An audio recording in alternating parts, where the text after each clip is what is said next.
BS Management graduate ako, pero sa hirap ng buhay, hindi ako nakapasok ng trabaho dito sa Pilipinas. Grinab ko maging OFW.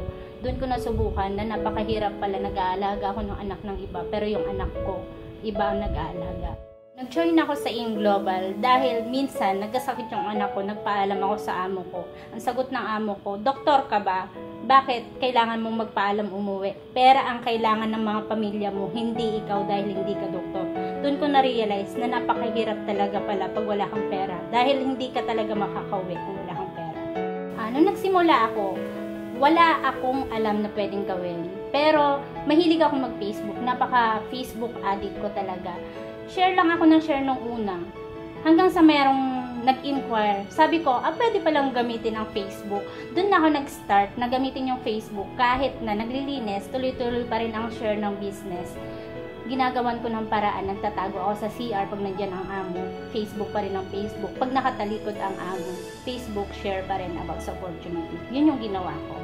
Because of AIM Global, na-terminate ko yung amo ko dahil mas sinigitan na nito yung sahod ko sa abroad. Umuwi ako ng Pilipinas, agad-agad claim yung cheque ko worth 300,000.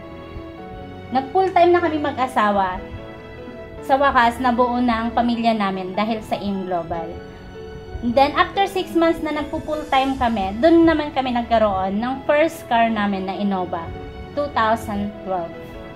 2012, naging top rising star ako. Then, 2013, dun na ako napasok as top earner ng company. Doing 3 years full-time dito sa AIM Global, hindi ko inaasahan na makukuha ko pala ang dream car namin na Camaro.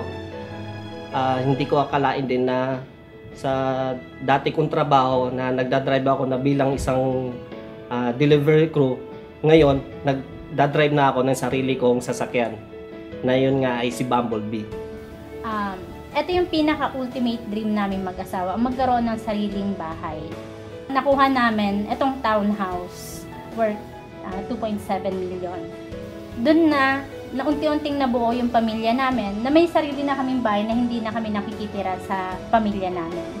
Dahil sa AIM Global, nung una pangarap lang namin ng grupo ko na magkaroon ng isang bahay na magkakapit-bahay kami sa isang subdivision. At nangyari nga yun. Ngayon, magkakapit-bahay kami. Napakasarap sa pakiramdam na hindi lang ikaw yung yumayaman, kundi pati ang grupo mo na talagang nagtutuloy-tuloy na gawin ang AIM Global. Ang ma-advise ko lang sa lahat ng OFW sa mundo, maging open-minded lang sa opportunity na AIM Global. Dahil sa AIM Global, napakarami ng OFW gaya ko na napauwi dahil sa napakagandang opportunity na to.